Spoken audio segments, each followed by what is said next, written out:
wonten Boyolali. Wilujeng mirsani sami dangetaken ing sampun kula ngendharaken tokoh-tokoh dalu makili ketantu kathah kiranipun karenaipun kabaran sami paring pangaksani ingkang agung dumateng jasa jiwa kirang dados semanten gendho ndharaken upacara ing dalu makili. Ewasana semoga kita kasih kadilasan dalam alhamdulillahirabbil alamin. Assalamualaikum warahmatullahi wabarakatuh. Wilujeng mirsani Ramalan Semar bangun kahyangan di dalam catur nugroho cacadini megigar seliku.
wet bae berarti. Kaya senjo Kulampo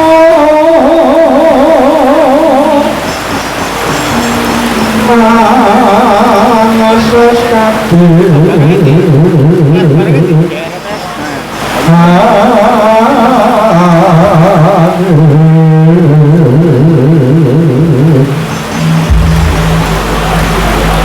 Panso Palma Prapa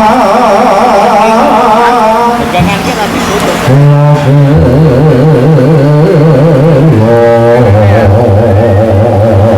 Gandengnya apa?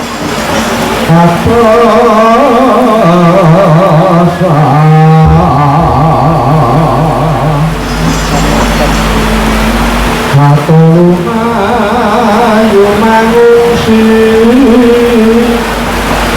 kakiat kakoko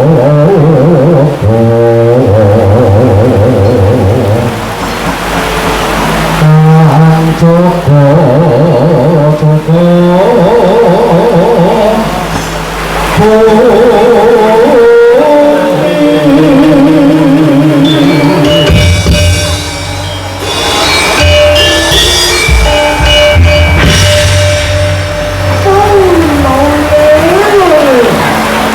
Somolole semuante bumi bumpo wono kadyalas alas kadyono belakutut maka menyertu itu prekono-kono mangkono sesuatu pagungger Prabu Dewa Kahono aja ngaget kang dadi rasamu dene tak timbali ngaget ana sampun Bapa Yendar Dewa Kahono kalau ngomong tentang anjing ingkang adawuh basa tentang jalan dungo keparengan ningali dumateng ingkang putra siswa yaiku Prabu Dewa Kahono basa tentang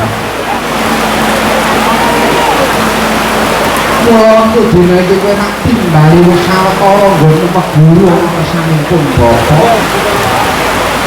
dina samengko pun bapa nampa dawuh saka ingkang sinuwun Prabu Duryudana supaya lumawan menyang negara Nganalta ora liya magepokan kelawan kahanan negara Ngastina ingkang samengko taman pagebluk mayang kala yen to dina iki negara Ngastina bisa maloya tengah jati memala yen to bisa ditunggon pustaka jimat Kalimasada kula kang saka kuwi ya langit tansah gelare madya bala saka negara ujung laut nderekake labu jantranipun bapa menyang negara Ngastina panjang mengko yen nanti ana bobol barok teng lakon sira bisa ngemang-emangi oh katon tenan ya dasar keposo oh iya, nah itu dalam kapan itu namanya selain baru pagi itu ikan sini lajeng dibalipun badung bincang menopo sesok datang ngenteni apa yang perlu dimai juga cawis memadil balamu sokol negara ujung laut kojaran dia mungkin karun dan baru budal apa madil bolo dimai itu yang jari Dewa Kahono ini nari ketewan kapan itu namun ini sepakan jauh bohong dan bohong ini pangis kita bohong dan keparang obida bintan ini ya sing hati-hati aja kaya berita juga ya mangkat kok dina iki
Sisane teles.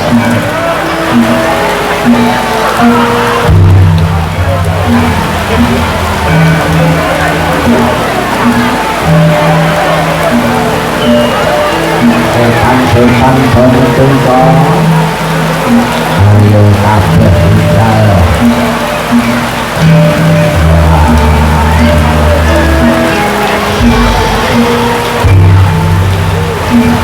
Sintero bergerak dene bergerakan jeneng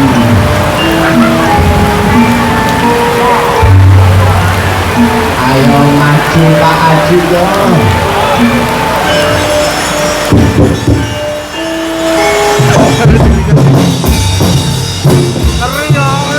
orang kuat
Ayo blok layak Pak.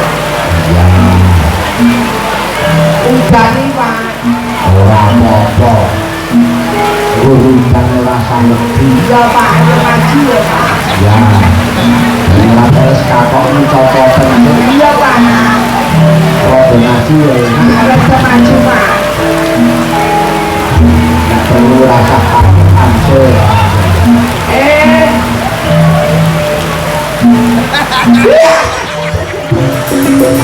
Ora pareng nakal. Ora pareng nakal tidak dibungkani karo Pak Lurah. Bubuk sih. Iya Pak.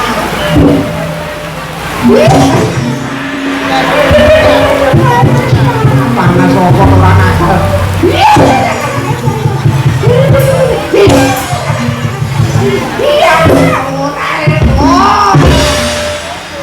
Gua naik kancane yo.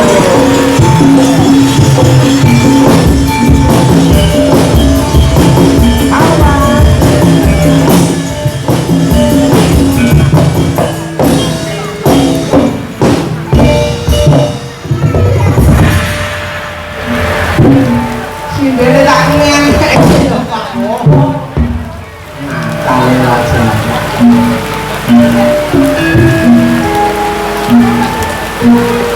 Tutup dulu dong. Rasa keruncur karo ngenteni terang. Belok rasa terang. Rasa pangin. Tutup sih.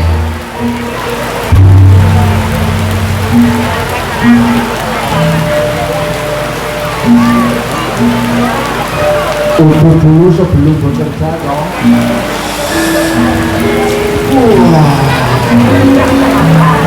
Tepuk tangan, tepuk tangan. Guri-guri ini kita wakil banget sih nonton ini. Gak cilik-cilik. Wah. Tepuk tangan, tepuk tangan. Sekali lagi.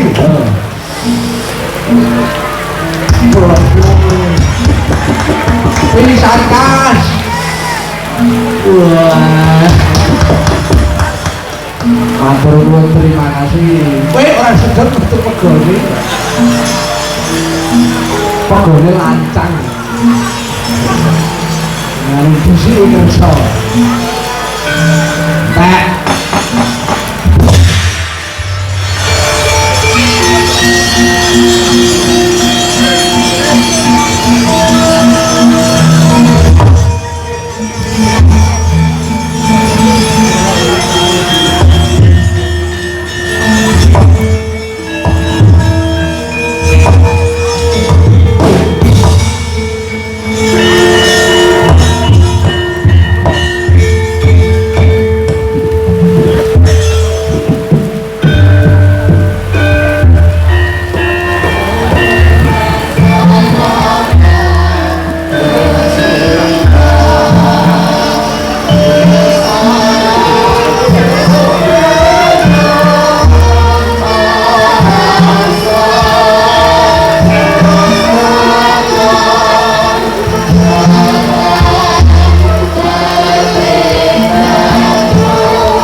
Koko Pitongko Itu koko wangi carita-carita ingkang ribut purwo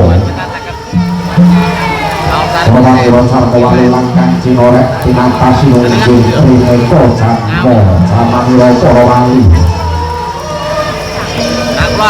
Olah maulah rehat rumah dimaning budi-budi Kelirkan dinelar bintang jagat Apal no putih intek mengkuat di suci Tegesi jagat ibu simpati suci Kapan kareti pamit kedusan Amani duso yang meregoso koko kali manungso Hidup Aryo Purwakan Kondo Aklar Kontong Ingat Dari Ngamarso Yogo Opalarso Yosina Pacin Koko Uwo Magharita Ageng Agung Ayong Ayong Iwah Tentang Mah Aipah Oh Sinawi Toto Toto Rahajo Lapekan Persawan Laso Sinterkan Keparang Hanas Penempat Prabowo Luhur Menang Nepak Bibunane Wong Sakronjo Pengahaja Julur Sang Boho Prabu Upo Dewa Bunga Tari Kromo Yo Sang Prabu Yudhistira Ojo lenggah wonten ing tampar kalih marak sedo kadang panenggak Pandhawa Raden Werkudara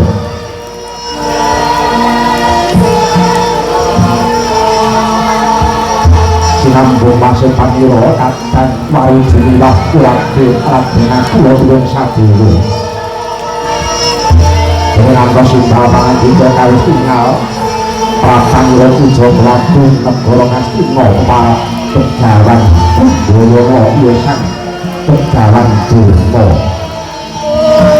Caribut lawan Raden Patih Haryosono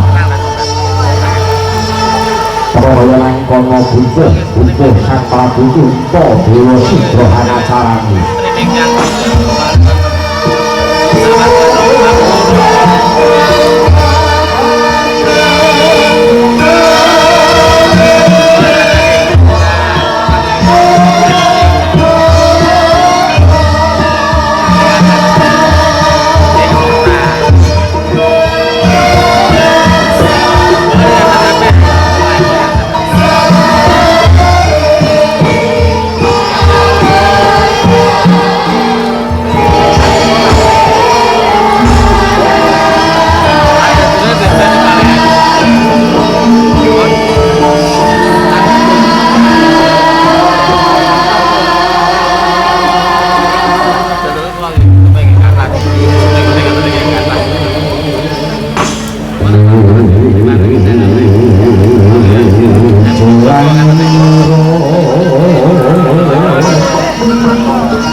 kan penuhnya gambaran lab terus.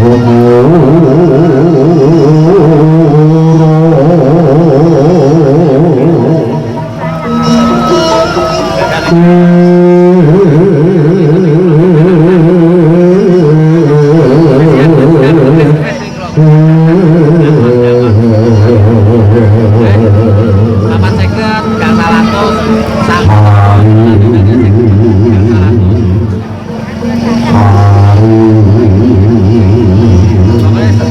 siapa nih gangsal? Nah, boleh kalau nanti pas tolong atus seket.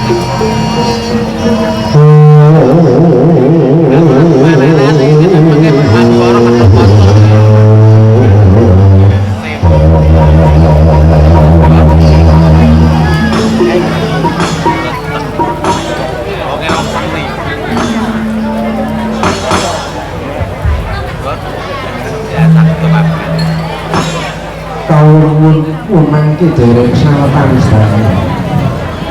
Rawuhipun bapa Pemban Durna wonten ing negari Ngamarta. Putra Paduka kula Puntadewa ngaturaken prembadhita Pamakrami. Katur wonten ngarsanipun bapa Pemban Durna ingkang katembing rewala. Prapta wonten ing negari Ngamarta. Bapa Pemban kawula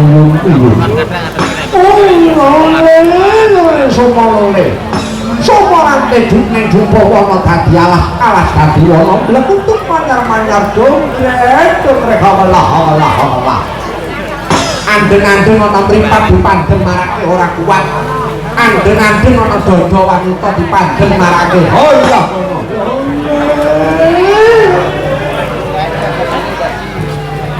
lakon apa wae wajibe mung kudu dilakoni. Ayo nggih. Tak namung nggih anak Prabu. Dahat katedha kalingga murda sih pamakraminipun Paduka. Anak Prabu Puntadewa kunjuk kung bapa ing Sukalima kula tampi kanthi sumpah bombong birawane anak. Boten langkung namung puja pangestanipun ingkang bapa kemawon kunjuka. Sinuwun Prabu Puntadewa ing negari Ngamarta kawula nuwun. Kawula nuwun inggih Bapa Pemban Durna. Kancah donasta kalih kapundi wonten ing mustaka. Saengga dados jimat. Mboten langkung kula aturi lenggah ingkang prayogi Bapa Pemban Durna. Oh, nuwun inggih. Kados sampun boten kirasta anggenipun Bapak Sokori pengabdiantara wonten ngarsa Paduka Yayi Samyadi. Paman Patih Haryo Siman dipun prayogiaken anggenipun pinarak wonten ing pendapi ageng negari Ngamarta menika paman. Kawula inggih sinuwun Prabu Puntadewa kados sampun boten kirang prayogi anggenipun ingkang Bapak Patiyan ngabdiantara wonten ngarsa Paduka sinuwun Prabu Puntadewa kawula inggih.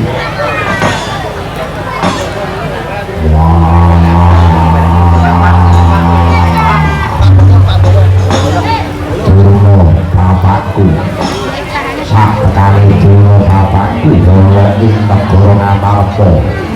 Rasaku wae katur Durna bapakku. Oh, anakku sing paling bagus dhewe. Werkudara iki. Iya. Ya wis tak tampa nggen. Nggonku ngaturake pangabekti, ngaturke basa kelawan gurumu ya bapakku si Durna. Ora liwat pangestune Durna wae. Tumuli tampan ana yen nger berapa sena. Iya, Pak Bapak panalure Pak Pundi ana ing kumpulan. Muga-muga bisa nambahi kasantosane Werkudara. Muhammad Bakti sang kuli kepelak wadah mengatur orang negara Ngamarta ini iya warang negara kaya wis ora kurang prayoga kok menunggu Bapak Pendan Durna ngaturaken agenge kepindhan dene Bapak Durna Panprapta wonten ing negari Ngamarta tuwiman kawilujenganipun para putra Pandhawa namung saestu prawuhipun Bapak Durna dumadakan damel kadhiyaning manah badya kados mekaten para Pandhawa saestu rumaos bombong birawan yas nampi prapanipun Bapak Durna Sarimpi prasasat kajugrukan Mukir Sari keblabaran seganten madu pramila saking menika bapa menawi wonten wigatos ingkang kenging kawedaring kathah tumuli kadhawuha wonten wigatos menapa Bapa Durna Prapta wonten ing negari Ngamarta. Oh lho nggih. Ingkang sepisan prapanipun kang Bapa Sokalima wonten ing negari Ngamarta menika sampun sawetawis wedal pun Bapa boten saged jagong kaliyan anak-anak kula Pandhawa rumaos kapang jroning manah kula. Mila dinten semangke sampun kasendakan pinanggih kang sarta wawan pangandikan kaliyan anak-anak kula Pandhawa rumaos bingah jroning manah kula Pandhawa. Kok nggih Bapa Pandhan. Saestu wonten paduka badhe kula ngajaraken para kadang Pandhawa liwat Sentana kawula negari Ngamarta sageta anjampeni anangipun Bapa Pandhan Durna. Oh nggih, ngaturaken panuwun. Dening kang angka kalih boten sanes kuwi dumateng pewangunaning negari Ngamarta. Wah, jebul sanate. Sampun benten sangat kaliyan ingkang sampun kepungkur pewangunan negari Ngamarta. Sedaya pinangun kanthi sae. Margi-margi sampun boten wonten ingkang ngawon. Ingkang lega dipun hurut ingkang mendukul dipun patras menika maratenaken bilih anggenipun anak Prabu Untadewa ngasta pusaraning praja saged anjok dhateng margani kautaman. Kok ngono nggih Bapa Pandhan menika nggih saking pangestunipun Bapa Pandhan Durna. Inggih sapa menawi ketela mekaten dene ingkang triwigatos sing perlu kuwatu yang babaraken Bapa. Inggih dene ingkang wigati sowan kula menika.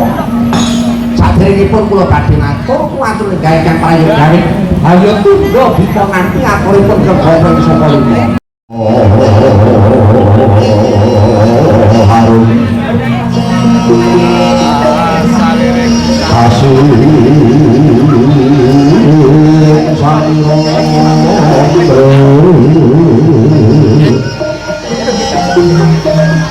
Napa nih?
nggih.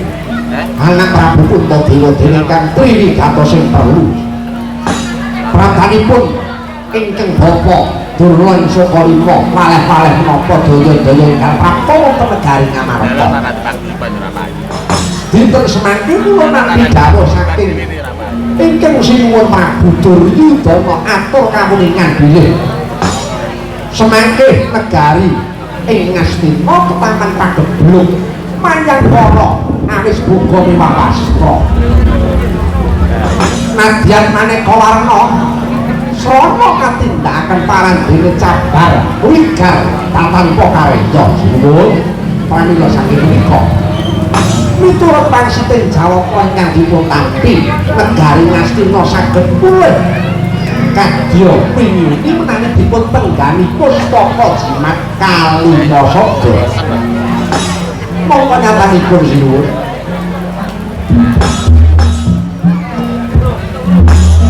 Sinten malih ingkang kepareng amundi pustaka jimat Kalimasada menawi boten namung paduka ingkang sinuwun Prabu Puntadewa pamila saking menika menawi dipun keparengaken kula badhe nuwun ngampil wujuding pustaka jimat Kalimasada kangge srana nambah rentane praja negari Ngastina hamba bilih mangke sampun purna. Badhe kula wangsulaken wonten ngarsanipun sinuwun Prabu Puntadewa mekaten bapa Pandurna.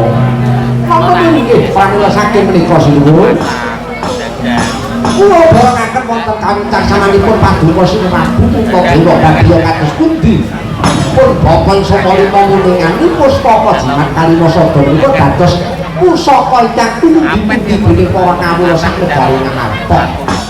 Pramila menawi kepareng wonten pulunging penggalih paduka angli-lanipun Bapak nyuwun ngampil pustaka jimat Kalimasada suntul badhe sewu negari Ngastina badhe paluya jati kemah nirmala. Monggo dipun keparengaken menapa mboten nger.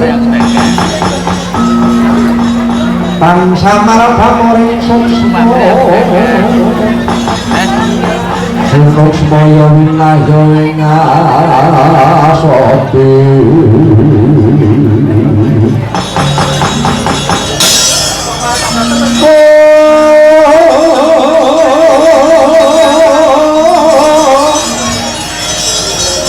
sining petane kalabu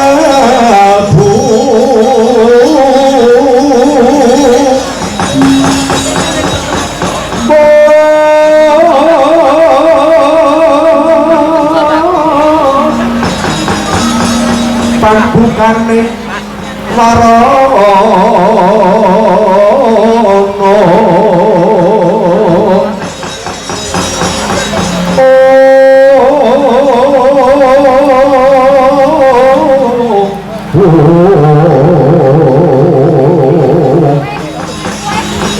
sareng saking liya aya pengen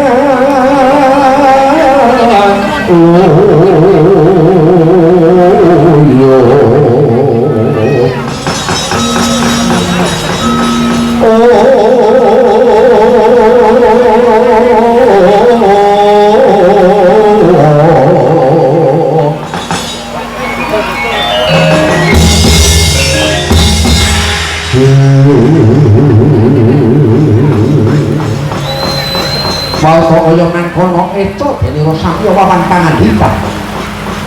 Hermantos nuwun Prabu Puntadewa atur piwangsa ing Sang Penentan Begawan Durna.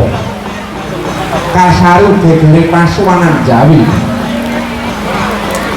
Sawanira Lurah Petruk Kantong Bolong minggah wonten ing setinggil negari Ngamarta repeh tanpa loropan. Ya Prabu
lunga aku dina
iki kamu tak mas padake kaya Petruk tuna kawan kantong bolong ingkang munggah setinggil negara Ngarpa padha winantu Basuki papamu Petruk inggih sinuwun saderengipun nuwun sewu mutri samudra pangat sami hadap bilih sawanipun ingkang abdi Petruk datang poti nimbalan langkung rumiyin sinuwun ya ora dadi boyo pangapa nggih pundi pangestunipun Gusti kula ingkang Sina Prabu Kuntadewa kula Raharja Niskala sowan kula mboten langkung pangabekti kula ditunjuk wonten ngarsanipun Sinuwun Prabu Kuntadewa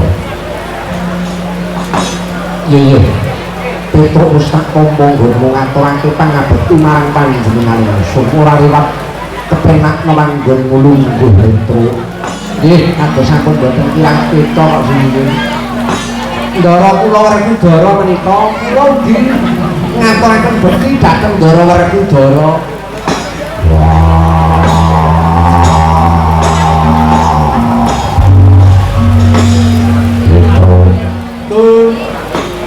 ya wis tak tampa ngaturake bekti marang Werkudara pangestu wae papawana janur binur kadingalen Ndara Werkudara kok kersa maringi pangestu karo Petruk iya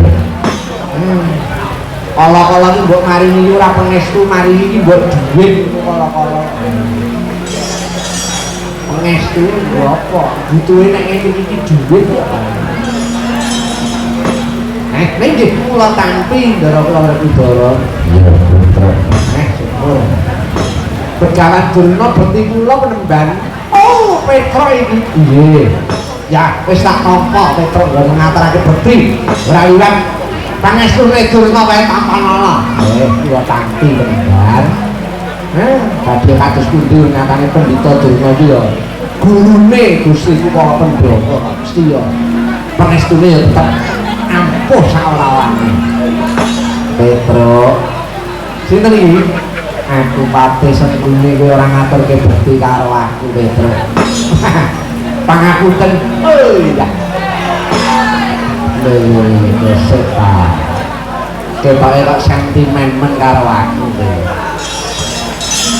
liyane mbok berteni bareng teko gembur aku kok mbok lompati wong sampeyan kok diberteni wis ora ana gunane jak sampeyan mah marai sial mau ya apik lho bareng sampeyan nyusul mah gibrak ya sakarepmu kok senengane le ora ngetok-ngetok tak rewangi awakku teles kebus kok isih ora trimo kuwi apa kon ngopo meneh kaya iki bot-bote lha iku tanggung jawab ora perlu tak ngresula wong nasibe iso ya kalau mangsa iki sak ya penak banget ora mesti tak yo ngene tapi ora mantep wis tak kei soto ngomong soto iki jajan yo iso kuat tak rombongan keren Petro, wonten jalu sini tumuli matura parang wigatine anggone rasawan ana ing ngarsane tumuli atur mbok menawa bisa dadi sanga nggonku bakal angudari peteng negara Ngamarta sanget nggih sinuwun bloko suka kemawon sowan kula menika menawi piyai agung mestinipun dipun utus utami dados duta nanging Gandeng Petruk menika inggih namung drajating batur kula cekap kula menika dipun kengken kaliyan bapak kula Semar Kyai Semar dawuh kepiye Bapak Semar dawuh kalih kula nalika semanten malem sukra kasih Bapak nembe nglinting mbako tenggen lincah kalih ngedhet kopi kalih blanggreng kok rene lha kula nggih terus nyaket kalih bapak kenapa mo dina iki kowe menyang negara Ngamarta sawana ngersane Sinuwun Prabu Puntadewa matura yen dina samengko Semar bakal bangun kahyangan nah kula nggih kaget kula aku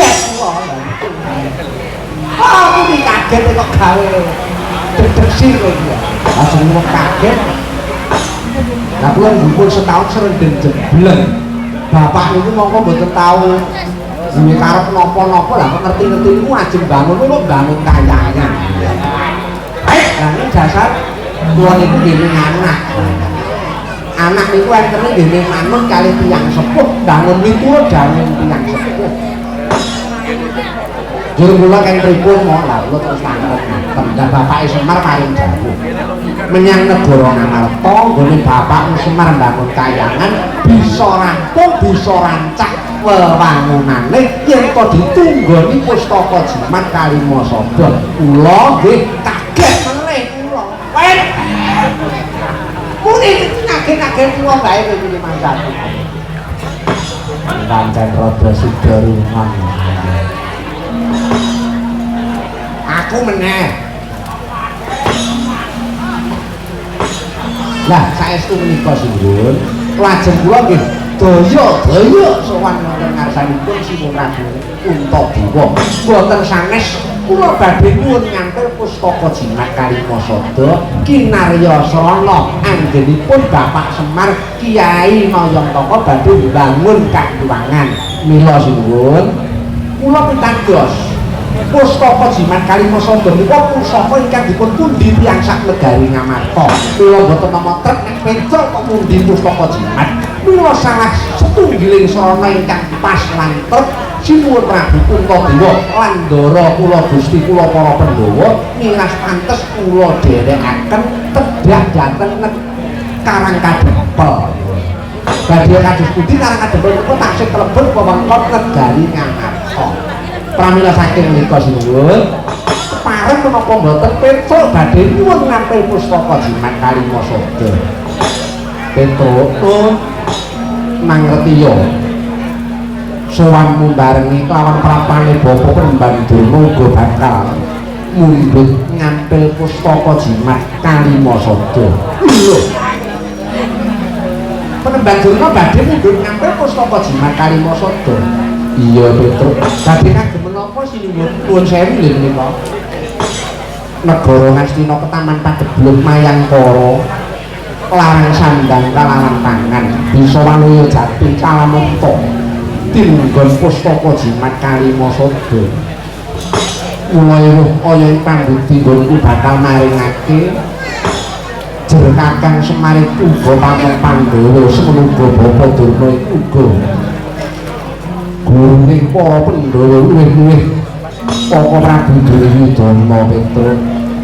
Lah nggih nek ngaten kula pun saged mangertos dhateng kawontenan negari Ngamarta sakenika nggih namung nuwun sewu nggih sinuwun Radi Majeng lenggah kula nuwun sewu mboten kok ateges Petruk menika badhe lemah bengkak nyela-nyela menika mboten namung nuwun sewu menawi negari Ngastina ketangan pagebluk Mayangkara menika kok tuwuh tandha pitaken tumraping Petruk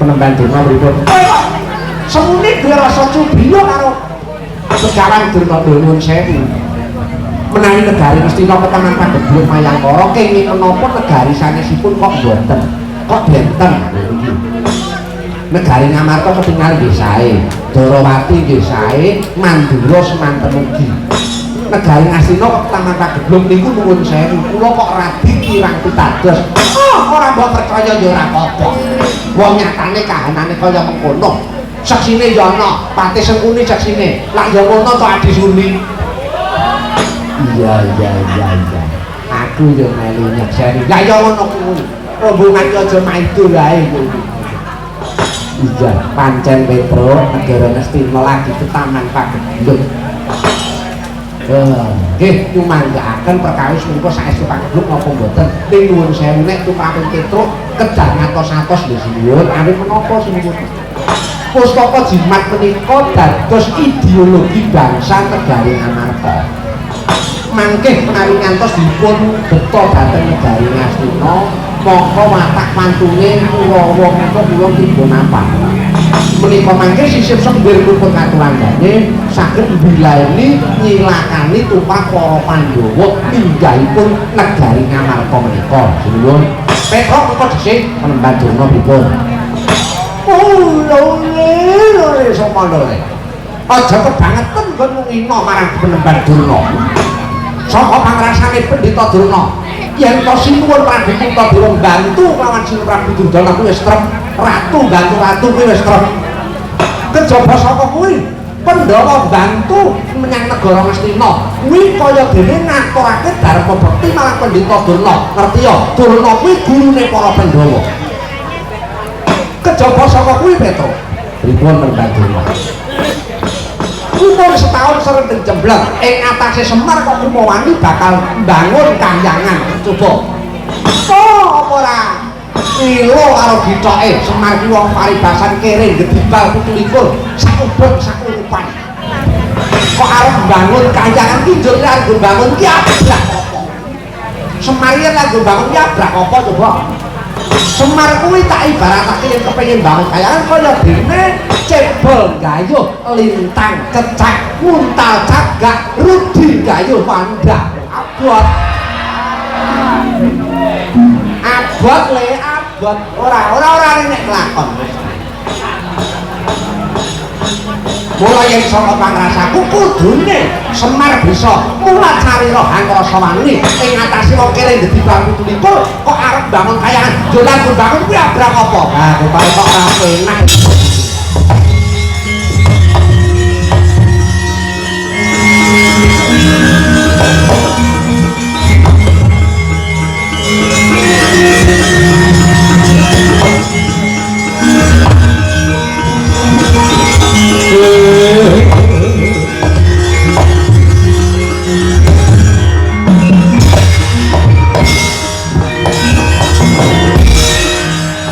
Sojo tapler natap Sojo panawingo wingo netra bocah ngundanding Tundong bang ora warisan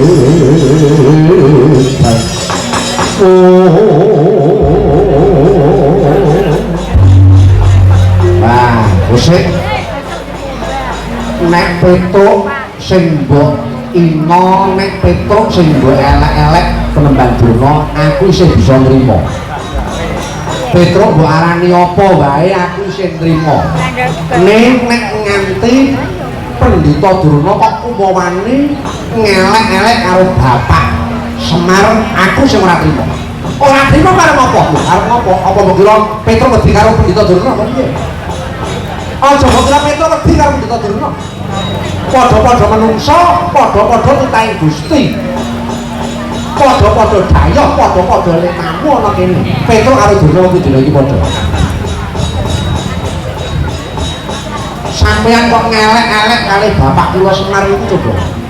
Bapak kula Semar sampeyan arani kere, pancen bapak kula niku kere. Sampeyan ngarani bapak kula mung wong kere gedibal 17 sak udon sak uripan kula trima pancen kasunyatan ngotene. Nuwun sewu. Arepa bapak Semar niku kere mboten tau njaluk gagelakan kali sampeyan. Nyelekit kebomu lho, sampeyan yo nyelekit kok. Wong kuwi nek ora pengen dijiwet, aja jiwet sampeyan iki. Wong iki nek ora pengen gawe masalah, aja sok nyedeki wong wedok sampeyan iki. Urip ayo penak-penak kok sapa-sapa dihubungi sampeyan. Oh, miteno. Ora tekan di. Ora trimo sampeyan kino kali bapak kula. Sampeyan wani kali bapak Gondomiyana mungsuhe kula mungsuhe. Nuwun sewu aja dupeh Durna duwe pangkat, duwe jabatan. Niku nuwun sewu lho. Sampeyan iku mangene jaman sampeyan biyen arep dadi pendhita, le jago golek swara mrana mrene. Saben omah sampeyan parani supaya pilih sampeyan dadi pendhita Astina. Coba pilihlah saya. Bareng saniki sampeyan pun dadi panguwasa duwe pangkat njur suyah-uyah kalih wong cilik. Ngantos-ngantos menemban. Panguwasa paling inggil menika mapan wonten kawula. Ngantos-ngantos. Supaya sampeyan gadah pangkat nek kawula pun manunggal belajar pangkat sampeyan saged diloroke kali wong cilik. Pek rumangsane ngendelke sumekehan. Kejawi saking menika nggih. Kula niku cubiya kalih saka Kurawa. Awit Kurawa niku kula ibaratake kembang sembojo, njaba putih jerone kuning. Tegese lair batine niku mboten padha. Kurawa niku mesti ngoten niku. Ah, kok kowe bisa kandha mengkono? Lho, buktine kathah kok, buktine akeh. Sing nggih wonten. Buktine kapan coba tak kandhakno? Buktinipun nalika wonten lelakon Bale Sigala-gala. Bale Sigala-gala ki lakon sing ndi? Nek sampeyan dereng ngertos, taun ngarep wayang mriki Bale Sigala-gala kula ngecake nggih saged. Ya. Jembet tendone kudu sing rada amba jembet. Ora perlu ndak tak tekon ngendi. Piye lakon Bale Sigala-gala? Nalika semanten Gusti kula para Pandhawa diundang wonten ing Bale Sigala-gala ingkang mapan wonten ing wana Pramana Koti. Nalika manjing tengah dalu ndara para Pandhawa nalikanipun sampun sami Nendra Pati bale dipun obong. Pancen bale dipun damel saking barang ingkang gampil obong. Ing pangajap Kurawa maprih supaya para Pandhawa menika saged dumugi pejah. Ning Gusti niku maha adil tenan. Gusti maha welas, Gusti maha asih. Suradura jayane kananglan suwe bratot kaping 12 Darmasuti. Sinten ingkang disiki Allah wahyune bakale sirna. Ndara Pandhawa boten dumugi ning pejah nanging dipun tulungi kalih landak putih. Menika ngantos sak mangke saged bebodro damel negari Nganata piyambak. Niki Gusti kula Pandhawa niku wonten iki. Rumangsane kok ngelek-elek. Alah, ya mung ping pisan kuwi, ping pindho. Pindho iki kapan nalika lakon pendadaran siswa saka lima Jabi. Nalika semanten Ndara kula Bratasena sampeyan mesti tesih kelingan. Patih Sengkuni niku sing dadi dalange nalika semanten. Ndara Bratasena ditaleni bondo saderengipun diunjuki toya. Nanging toya wau dipun iseni wisa racun dari beksi waran. Ndara Werkudara kantaka ngantos boten eling. Dipun banduli watu cemplung ke segara supaya ngerti ning nuwun sewu Gusti maha adil meneh tenan. Ndara Werkudara boten dipun pejah nanging dipun tulungi. Kalih Bathara Darma dipun pikantokaken jodho kalih atmajanipun Dewi Rangayu pakutan Raden Antasena. Lha niku loro. Raden Bratasena menika tasih pengen tasih daya tasih sugeng atus disenengake. Ning Ndara Kelawar Kudara niku mboten tau nyetok-nyetokke. Mergo Ndara Kelawar Kudara niku manut kaya gurune. Wah, gurune kena aku lho kok sanes. Lah nek tututulna ya gurune sapa? Lah gurune nggih Petruk lho. Wong le ngomong Ndara Kudara niku Petruk kok sampeyan. Sampeyan mulang napa? Sampeyan ketoke mulang lakon Dewa cuma sampeyan jelomprong dhewe kok sajake ngetok-ngetokke rumangan. Niku mergo kabeh mau pangkatine para Korawa. Saniki pun sewu.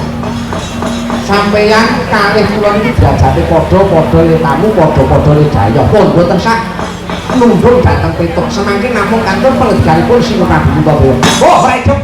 Petruk, kang dina pripun? Aku ora perlu rembukan akeh-akeh karo kowe.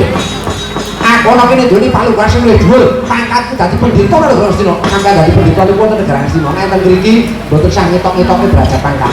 Oh, ora rembukan karo wong edan kaya dakun kuwi. Sampeyan ngarani kula edan. Ya, kowe iki wong edan lho. Kok sing edan iku Durna napa Petruk? Sing edan kuwi Petruk lho. Sampeyan ngarani Petruk edan kudune sampeyan lilo. Apa enek? Sampeyan kok ngarani Petruk edan? Petruk ya arep edan ning bojo kula niku pegawe, bojo kula niku sarjana ning pangkat. Sampeyan ngaku waras ning Durna niku bojone Jaran, Bathari Utama niku Jaran. Sampeyan niku ngalor itu numpai Jaran, ngoten niku wong edan apa wong waras coba? Oh, gudregal kuwi. Oh, lho, somarate nek dhuwur ana dadi alas-alas dadi wana. Lha kuwi manyan-manyan. Rambut bawa jenenge gambrak untung tak jenenge apa kadah soto jenenge rompong bojo ayu moblok tinggal jaga mati kelani wong lak wis ora sane tak kujar Petruk bakul itu jenenge aku sing nuduh karo bakulmu ora bakal bali arep ngomong derajate kuno kawan Petruk tak ibaratake duta pamungkas kuwi tegese piye duta kuwi kongkonan pamungkas kudu bisa ngrampungi gawean ana ketembungan rawe rantas malang pitung. Oh, nek ngono kowe wani karo Durna. Lho, napa sing kula dene? Aja nang Durna nek perlu semuni sama jebul sampean sak sabrang niku kowe ngerti sampean mriki mboten ijek. Petruk ora bakal wedi kok. Ora wedi karo Durna. Ora wedi wong mriki lakone dudu pantine Petruk kok. Nek kula yen pacete wani karo Durna, metu njaba kowe njubang napa dadak metu njaba. Metu jero penak, metu njaba sampean. Rumah satu dicatat bukan apa-apa kok pembok selewar ke wae iki. Lha pancen Petruk iki gaweane ndagel bocah rembukan tenanan. Nek apa kados pundi? Kula tetep boten badhe langsung. Nek pancen ngono, metu njaba kelengkon jebak. Sing mati Durna apa Petruk? Metu nggih metu nek apa bareng Petruk.